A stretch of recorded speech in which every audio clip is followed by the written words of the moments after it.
Notice that James is very distinct in his opening compared to, like, if you read most of the epistles to the Apostle Paul, there's an extended greeting and maybe a thanksgiving and a praise, and it might be 5, 6, 7, 8 verses until you get to, okay, now Paul starts addressing what he wants to address. With James, it's like, greetings, all right, let's get into it. He's very succinct and he's very pointed, and really this shows some of his passion and his concern, which you see again in the last 2 verses of the book. He's really concerned about these believers that are being dispersed by this persecution. They're all over. Maybe they're not directly under his care, and he hears news about some of them just living godless lives. I'm saved, now I can live however I want, and James just jumps right in. He's like, I've got to address this. So it's a very abrupt beginning, and it's showing his concern that he has for the believers. You also see a lot of repeated themes. So in verses 2 through 18, we have themes about faith. That's going to be brought up again. You have themes about suffering and persecution. That's going to be brought up again in the epistle. You have themes about the rich and the poor. That's going to be brought up again in the epistle. So this first section that we tied together and showed how it all ties together last week, it also is introducing a lot of the major themes that are going to come up and he's going to address again. So people who think that this book is just a bunch of random proverbs disconnected, they really don't understand the book of James. He really is very purposeful in tying together everything that's in this book. So let's look, we're just going to take what we looked at last week, and we're going to look at those major points, the command, and the rationale behind the command, and then the 3 challenges to the command. We'll use that as our structure and work off of what we went over last week. But then we'll dive in a little bit deeper and look at what each of these verses are talking about. So first of all, the command, what you must do, and that's to have a proper response, which demands a proper attitude, this counting in all joy. So consider it. This is talking about, and you all have been there, right? You've been in trials, very difficult circumstances that if you've fallen into, and all of a sudden you're overwhelmed. And what do? You mull it over in your mind, right? And you're going over it, and you deliberate about it, you meditate on it. And what's dangerous is if you're just meditating on the problem, and you're not meditating on truths from God's word, what is that going to do to your perspective about those problems? It's going to discourage you, you're going to be upset, you're going to be angry, and it's really going to affect you. Now, we should consider it. God isn't saying just have this pious attitude or this stoic attitude of just like move on and it's all good. No, we're supposed to deliberate about it. We're supposed to think about it, but then we're supposed to come to a particular conclusion about it. Now, so after deliberation, you're thinking about it, you end up making a definitive decision. This is how I'm going to think about this. This is how I'm going to assess this, and this is how I'm going to continue forward from now on with this attitude. Once and for all, you make a decision, and that might be clued in, and you guys might not care about the grammar, but there's an aorist tense. You probably hear about the present tense. The present tense is like continue, repeated, you keep on doing this. The aorist tense is like a once and for all. You're looking at this as a whole, and it's done. You've decided, and so that's why some of the commentators think this is a once and for all. You've decided, you've come to a conclusion, I'm going to have this perspective in light of the knowledge that's conveyed in verses 3 and following, this knowledge that is a theological knowledge of what's going on. So you're going to come to a conclusion after you think about it to have this perspective of all joy. That is intense or pure or wholehearted joy. And again, this does not exclude grief. You can see that in 1 Peter 1:6, where it talks about the grief that believers face as they go through difficulties and suffering. But it's in line with, again, James, the brother of Jesus we talked about in the introduction, is heavily borrowing from the teachings of Jesus. James is one of the earliest epistles, if not the earliest books of our New Testament, and he heavily drew on the teachings of Jesus. So you see, this parallels very well with Sermon on the Mount, Matthew 5:10-12. How does Jesus tell us to respond to suffering and persecution? With joy, that we're going to be rewarded. Blessed are those who are persecuted, which means happy are those who are persecuted. And now happy is not just this gleeful, happy-go-lucky. Oh, this is great. Blessed means that you're favored by God. That's why you're happy, because it's God's favor is upon you. Same thing here in James. Count it all joy. So he's drawing directly from Jesus' teachings on the Sermon on the Mount. Now, joy, again, it's delight in God. It's a settled satisfaction and confidence in the hands of God. So as you deliberate, you come to this conclusion, I'm going to definitively decide that this is the way I'm going to think about this. I'm going to delight in God. I'm going to have a satisfaction and a confidence that's rooted in God's sovereignty, that I'm in his hands, and that he's using, this is purposeful. This trial is not pointless. This trial is not meant to tear my faith apart. This trial is meant to purify my faith, to build me up in the faith. Again, James is writing this to his brothers, people that he cares about, to fellow believers. They're on an equal plane with him. My brothers, this is the same for me as for you. Count it all joy. And this is a key teaching in Matthew 23, verse 8. Again, Jesus' teachings, where we don't have time to look it up, but he addresses believers as brothers, that there's a family relationship here.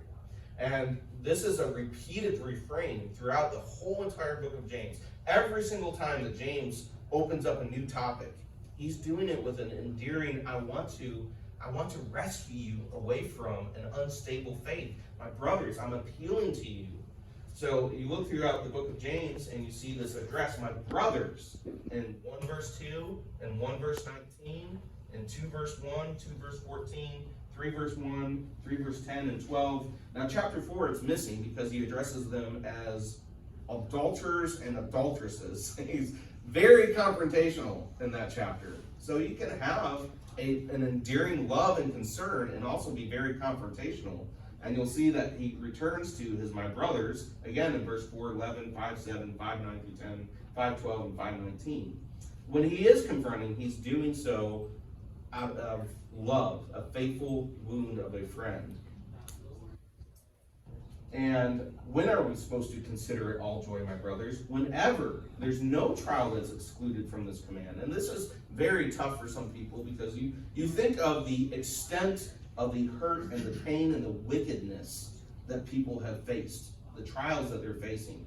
You know, people abusing them, people being very, very hypocritical and nasty towards them, and they start considering what has happened to them and how unfair this is, and God, how do you allow this evil to happen in my life? This is a very, very difficult command for some people to come to this conclusion that I can actually count it all joy, that I can actually delight in God, that I can rest in his sovereignty in the face of this evil. But it's whenever you fall into various trials, whichever trial it may be, there's no trial that's excluded from this command. And we are sure to fall into them in the future. It's whenever you fall into this is how you're supposed to respond. And it's often unexpectedly. It's not a matter of if you're going to fall into a trial, but when are you going to fall into the trial? And we've got to be prepared with enough of a confidence in God to be able to, this tough command, I can actually count it all joy.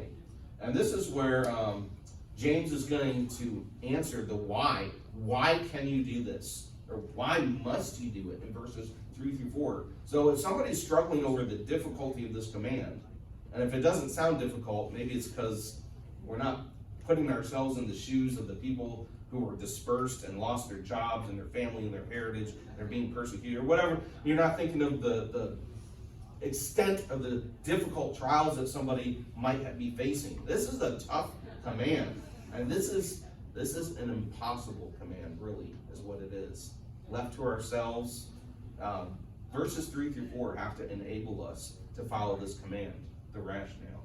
But before we get there, let me just read a little bit from one of the commentators. Whenever such trials strike, James calls upon his readers to consider it pure joy, to have joy. And this other guy remarks, this does not necessarily mean that we will be hilarious and laughing about the trials we are experiencing, but it means that we will have a deep-seated confidence that God knows what he is doing, and that the results will be for his glory and our good. It is occasionally asserted that James asked his readers to enjoy their trials, but James did not say that. He was too realistic to make such a demand. He well knew, I'm trying to read my commentary, he well knew that when such experiences strike, they're not joyous, but they're grievous. He did not say that they must feel it all joy, or that trials are all joy. James was not inculcating a stoic resignation, which, when engulfed by trials, wears a forced smile and seeks to ignore the pain. Rather, James is calling for a positive Christian attitude toward trials that he views as opportunities under God's grace for growth and development in the Christian life. Christian faith must apprehend that the beneficial results are to be derived from such experiences, and so accept them as occasions for rejoicing. While believers should look at the bright side of their trials, such trials are not to be sought or needlessly rushed into. The call of James is consistent with the prayer that Jesus taught his disciples, "Lead us not into temptation." The words of James apply whenever his readers face such trials unsought. So I thought that was a very helpful clarification about what we're actually talking about joy there. Now here's his rationale. Let the difficulty of this command sink into you. This command is a difficult command. To count it all joy, to come to this conclusion when you're facing, think of the worst trials that you faced in your life. How is this even possible? How is this even realistic, James? And he's going to tell us. For you know, this is something that you know as a believer. You know this. There's this theological truth. There's the realities that underlie our circumstances that need to reorient our perspective and our attitude. And now this needs to become not just a theological knowledge that we've had intellectually, but an experiential knowledge where this theology is applied to the reality of our lives. You see this in Job chapter 42, 1 through 6. Job talks about, now I think I really see you, is the basic paraphrase there. I've heard of you with my ears, but now I really see you for who you are, God. And that's kind of the conclusion to the whole entire book, where God faces Job up with who he is and all of his power and all of his sovereign might over everything, and Job just becomes silent, and then his humble response is, Lord, now I have heard of you before, but now I see you with my eyes. It's an experiential knowledge that Job came to understand about his God. And that's what we need. This is the testing of your faith. The trial is God's tool used to test, used to purge and purify the faith of professing believers. And this is a process of refining their faith. Yes, Matthew? And I was reading a book at one point about early church history, and they commented that, you start in Acts 3 or 4, and it's when the Sanhedrin starts to persecute the church, their response is, yes, I look so much like Jesus that they want to target me. And then as you go on over the next couple of centuries, once they reached a point where the church was no longer this outcast, you get a creation of the monasteries and the monks and so forth. A lot of it was driven by this I'm no longer in a position where I suffer for God, and I think it makes me worse. So I put myself in a deprived state and we can argue whether or not that was right, but the attitude was, I want to get back to where I am suffering for Jesus. And it seems like James is starting to see this transition a decade or so in, where they're like, I'm no longer rejoicing because of all this stuff. Or maybe I'm rejoicing when the world does it, but I'm not rejoicing when God does it to me. And he wants to say, no, we got to bring this joy that says, I'm being viewed like Christ, I'm being made like Christ, back to every trial. And now I need to own it that way, like I did when the Sanhedrin persecuted them. And you know it's coming in our country, this persecution, and we've got to be prepared for it. So, I mean, Question is, we've are we Christ-like enough that they will actually persecute us? we got to be ready to respond in this way when it comes. Very good. Thank you for the helpful additions. So yeah, the testing of your faith. This is individualizing it to each person reading this letter.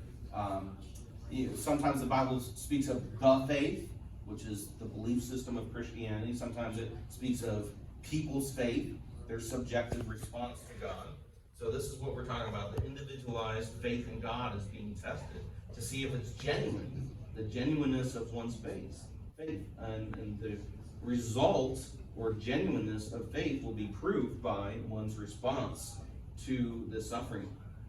And James recognizes faith is foundational to a relationship with God. And this is really important for when we get to chapter 2 and James's whole discussion on faith and works.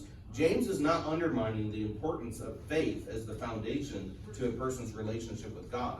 He reinforces that several times in chapter 1. We'll see it again later in chapter 1 on how significant faith is to James. And really in chapter 2, he's trying to help people understand what a genuine faith looks like. But here, James recognizes faith to be foundational to relationship with God. And he complements this in chapters 2, 14 through 26, rather than undermining it. So we see this process here, this testing that brings about perseverance, that brings about purifying, that brings about perfection. There's this whole entire process that's underway. And this is the rationale or why you can actually obey this command, because you know that God is taking you through this process. And it's not just an intellectual knowledge, but now it's an experiential knowledge of seeing God do this work in you and seeing the genuineness of your faith show forth as you go through this process, because you see yourself against all odds, against all that would come natural to you, that you're still persevering in your faith. God is doing a work in you. Your faith is genuine. Your faith is being purified. Your faith is being perfected. Now, sometimes we're in the midst of it, and maybe we are double-minded, but hopefully in the end you can see, you know what, I was brought through this by God's power, and he proved the genuineness of my faith. So patience that James is talking about here is to remain under a heavy load. In other words, he's recognizing the reality of what people are facing when they go through trials. It's a heavy load, and we have to endure such a heavy load, and this requires bravery and steadfastness. Sometimes people think patience is like a passiveness. Oh, yeah, what? Yeah, who cares? I'll just be stoked about this. No, this is a bold, brave, like, I'm going to hold up under this load and persevere in my faith. It's an active action of holding up under this pressure and staying true to your purpose and your task, to what God has given you as your responsibility to put faith in him under such pressure. It's an active response. And we're told to let this have its full effects. What does that mean? It means we're tempted to give up. Like, okay, I've endured enough already, God. I'm done.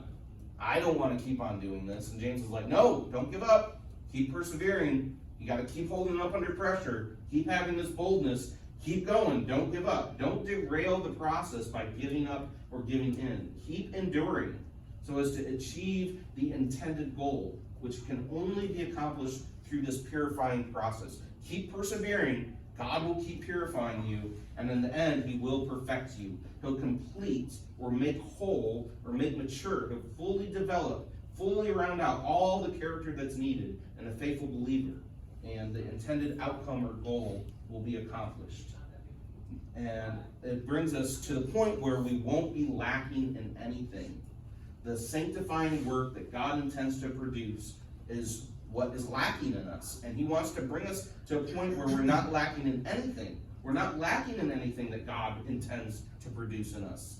So he wants to bring about a genuine, ethical believer in all of us, that we would be perfect as the Father in heaven is perfect, that we would be whole and mature. Douglas Moo says the benefits of testing come only to believers who respond to them in the right way. We all know when we respond in the wrong way that it has hurtful effects. If we give the wrong response, we're going to find ourselves in a pattern of wrong responses. Will get us into a place of we're in a corner of our sin has caused difficulties in our lives because of our sin. But if we respond in the right way, then the benefits of testing come. It proves the genuineness of our faith where it builds up our faith. So the response is key, that we would respond in the right way. Hebert says mature Christians are the end product of testing. We want to be a mature Christian? Well, we're going to have to go through the process of testing. There's no other process. This is the only way to get there, to become a mature Christian. We can have the head knowledge, I can say that. You know, when I was in seminary years ago, had lots of head knowledge, and then I have this muscle disease, and I go, oh, okay, yeah, I gotta have an experiential knowledge. In fact, part of my testimony is Dr. Yeagley, an undergrad at BJ in Prophets class, challenged us going through, I think it was the book of Jeremiah, that, you know, I'm giving you all of this information, but your faith is going to be challenged someday, and what's going to be your response to your faith being challenged? And boom, the next summer, I ended up having this muscle disease, and I remembered those words, and I took it to heart, and that was one of the things that God used in my life to go, okay, you know, we just talked about this in classes last year, this is what he was talking about. So mature Christians are going to be the end product of testing. Now, there's many challenges along the way. You know what you're supposed to do, count it all joy. You know why you're supposed to do it, because God's sovereign work to mature you through your perseverance. But there's a lot of challenges along the way. James, how do I actually do this? How do I actually carry this out? And we're going to need wisdom. We cannot do this of our own strength, of our own knowledge and wisdom. We need God. Wisdom is needed, because we're going to say, I don't understand. This isn't fair. I don't get it. Why is this happening to me? And James says, you need wisdom. Wisdom is needed because why? Because there's a lack of wisdom. There's a lack of understanding. That's why we need it. And this is a wisdom in how to respond. Again, let me clarify. When I first had my muscle disease, of course, anybody whose life is turned upside down, you want to know, why is this happening to me? Can I find the answer? God, why is this happening to me? Did I deserve this? What? Tell me why. Somebody tell me why. And you're never going to get that answer. I mean, Job didn't get it until the end of his life, and some of us will never get it until we get to heaven. And we're going to go through long periods of never being able to answer that why. So James is not saying, ask God for wisdom, ask him to tell you why this particular thing happened this way at this time to you. We're not going to necessarily know.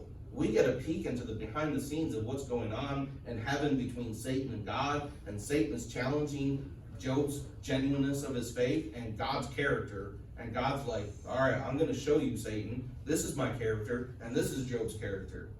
We don't necessarily get to see all the behind the scenes of what's going on. But I would guess that it's similar, because why did God give us the book of Job? To give us that glimpse of what's going on behind the scenes. And then we have inexplicable things happen in our lives, and I'm sure there's similar reasons as Job. But when we ask for wisdom, we're asking for wisdom on, Lord, help me to know how to respond to this trial in the right way. You're having a hard time grasping and actually responding accordingly to what James spelled out in verses 2-4. Count it all joy. Why? Because of what God is doing.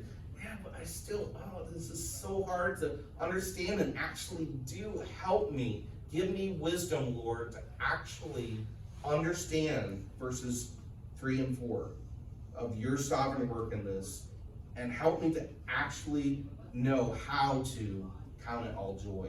That's the wisdom that we're asking for, so that we can respond the way James just said that we should respond. So wisdom is needed because it's lacking. Wisdom is then requested. The solution is to start praying. And it sounds so simple, right? When you're in a trial, everybody says, oh, you're supposed to pray. Okay, I'll do my duty, I'll pray. No, this is like, you actually are in desperation. Lord, I can't do this. I need your wisdom. Help me. And the solution really is the simple thing. Start praying to God. Ask for wisdom. And do you know where wisdom can be found? There's a whole entire chapter in the book of Job, Job chapter 28. Where can wisdom be found? And it gives all these very colorful, concrete illustrations of somebody like mining in the earth, trying to find precious gems. Because this is so precious. To be able to have the wisdom to know how to actually respond this way, this is precious. This is valuable to be able to have this. Where can this be found? How can I have the wisdom to respond correctly? And you know what Job discovered in the climax of that chapter? Where can wisdom be found? What is equivalent to wisdom? It's the fear of God. Wisdom is the fear of God, which means, God, I respect you, I reverence you, I worship you, I glorify you. Anything that I do is just, I want to glorify you. I want to worship you. I want to rest in you. And what is the counterpart to fearing God? Obedience. If you fear God, then you're going to obey him. What is the conclusion of the whole matter in Ecclesiastes? Which Ecclesiastes is one of the most encouraging books in my life, because you know what it's about? I can't figure out life. If you've ever been in the most difficult trials of your life, what is it? I can't figure out life. This doesn't make sense. It's not fair. Why is it working? I thought if I lived for God and was trying to please him, then things would work out. I don't understand. What's the conclusion of the whole matter? Fear God. Keep his commandments. So I don't understand, but I'm going to keep obeying you, God. I'm just going to keep fearing you. I'm going to worship you. I'm going to have a life that is about glorifying you no matter what's happened to me. So wisdom is requested. The solution is to start praying. Ask God for wisdom, and he'll give it to you. Wisdom is granted. There's an assurance. If you come to God and you ask him for wisdom, God, I want to fear you. I want to glorify you no matter what. God's going to give it to you. God's not going to be like, you know what? It took you long enough to get here to start praying to me for wisdom. What was going on with you for the last few weeks or the last few years or the last few decades? Is he going to turn you away when you come and say, God, I want to respond rightly now. Give me wisdom. Help me know how to respond rightly. He's not going to turn you away. There's an assurance that God's desire is to grant us this wisdom to know how to respond this way. And those who pray with a consistent faith in him will receive this wisdom. Wisdom is questioned by some people. There's a pragmatism and a faithlessness that can undermine our praying, undermine our living in faith according to the wisdom granted by God. There's this double-minded man. He comes to God in prayer, and one day he goes, God, I want to live for you. I'm going to have faith in you, and I'm going to respond in obedience and fear you. And the next day he's like, it doesn't work. Look at the mess I'm still in. Look at what I'm dealing with. I think there's wisdom in this world that's better. I'm going to follow the wisdom of the world. I'm going to disobey. I'm going to do what I feel like, what I think is going to work, what I think is going to make me better. And the next day he's like, oh man, I need to have faith in God, and I'm going to glorify him, and I'm going to worship him. And the next day, I'm going to operate by human wisdom. Forget God. And he goes back and forth, back and forth, back and forth. Am I going to have faith in God and operate by his wisdom, or am I going to operate by this worldly wisdom? And we can all be caught in that sometimes. But the person who just never gets out of this, he's just always going back and forth, and he's making the decisions of, I am not going to have faith in God. I am going to operate by worldly wisdom to try to get life to work the way I want it to work and forget God. I'm not going to fear him. I'm not going to worship him. I'm not going to glorify him because it doesn't work. And I'm not getting life to work the way I want. Forget it. That's the double-minded man.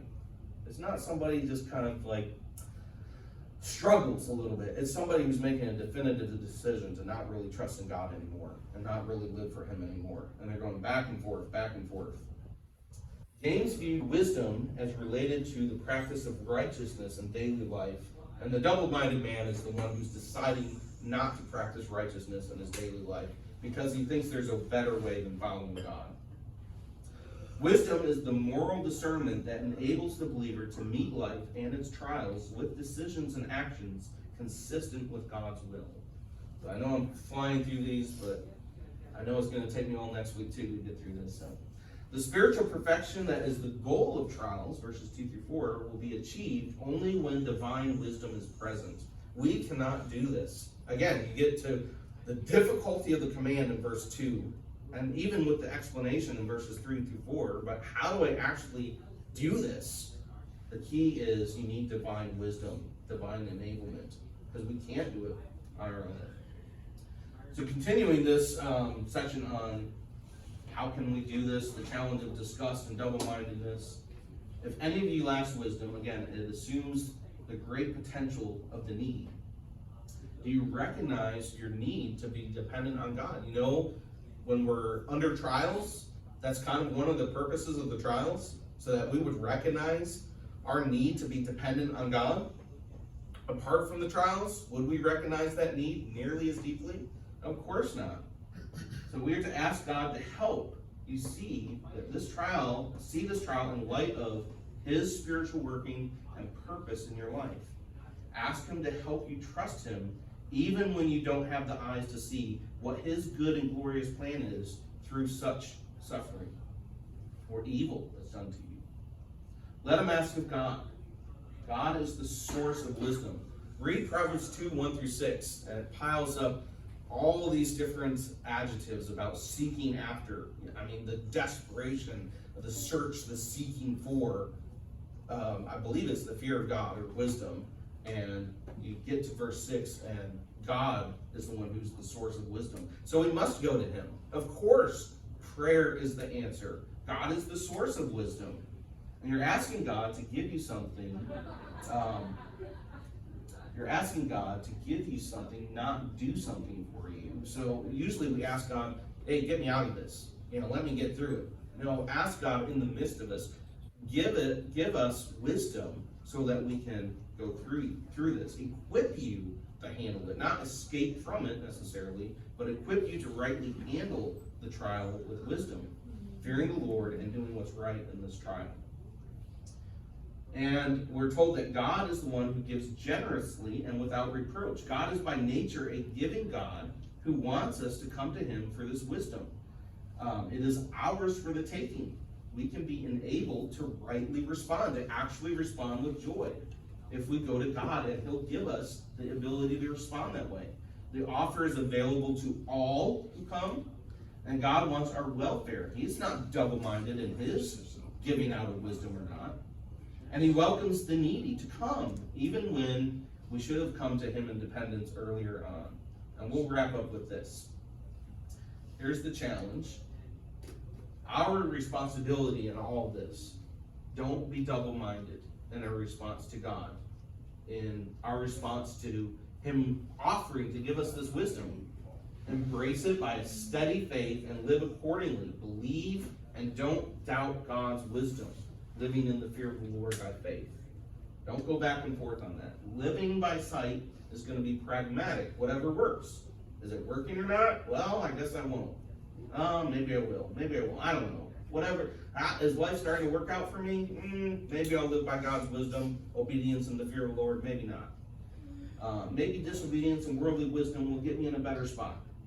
God doesn't answer the prayers of a double-souled person. In fact, this is what I was trying to emphasize earlier. This is not just somebody who's kind of like, not sure about this. This is a double-souled person. Like Jesus is talking about, you can only serve one master. You can't serve two masters. You're going to have to decide. The double-minded person has not definitively decided that I'm going to serve God. It's like, maybe I'll serve God, maybe I won't.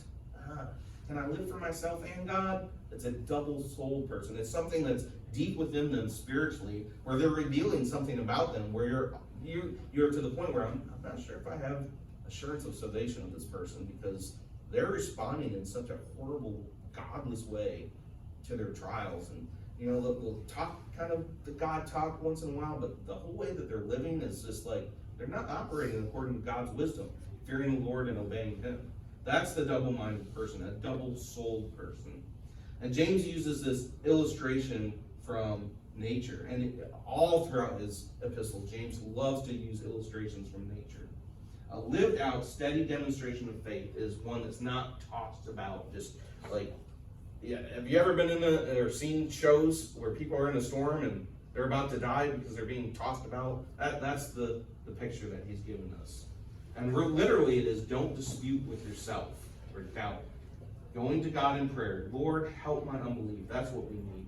Trusting in him, living out God's wisdom. And just one last reminder, remember Pastor Mazak preached Hebrews 6:19, who is the anchor of our soul that prevents us from being this double-minded? It's Jesus. So we'll stop there. I'll let you go. We'll pick up next week. Hopefully we'll finish up with the next two challenges of not being discouraged and not doubting. Today was not being disgusted or double-minded, and hopefully that was a help to you all. Let's pray. Dear Heavenly Father, Lord, we pray that you would use your word in our lives to refine us, help us to persevere under great pressure. Many of us here represent all kinds of different trials, very, very heavy loads of pressure. Lord, I pray that you would give them the wisdom and the enablement to know how to respond with joy, to delight in you, and to know that trials are not purposeless, they are purposeful, and they're to build us up in the faith and to make us mature so that we won't lack anything that you have designed for us. In Jesus' name I pray. Amen.